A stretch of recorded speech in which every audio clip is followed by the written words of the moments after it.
Подобрената клима и зголемената доверба меѓу Македонија и Грција е причина за оптимистичките изјави на американската администрација за можно наскоро решавање на спорот за името, вели министерот за надворешни работи Никола Димитров. Ќе има средба овој месец, при крај сме со утврдување на датумот на ниво на преговарачи.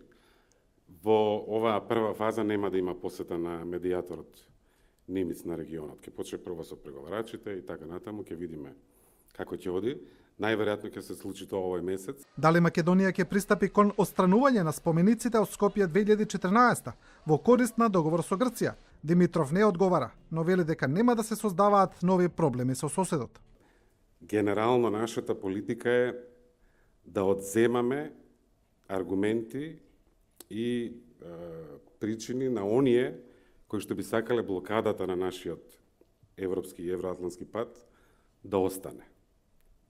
Разликата на сегашната надворешна политика во однос на претходната е што претходната, за жал, даваше аргументи на оние политички сили кои што сакаат, кои што не се посебно заинтересирани да се отворат вратите за Македонија. После грчкиот министер за надворешни Кодзијас, кој најави решение за почетокот на 2018 година, и заменик државниот секретар на САД, Хоид Брајан Ји, во интервју за Гласот на Америка вели дека е можно скоро решение на проблемот со името. Има уште многу работа да се заврши тоа од двете страни. Ке има преговори и оптимист сум дека ќе има решение, затоа што расположението во Грција и во Македонија е на највисоко ниво од кога било досега.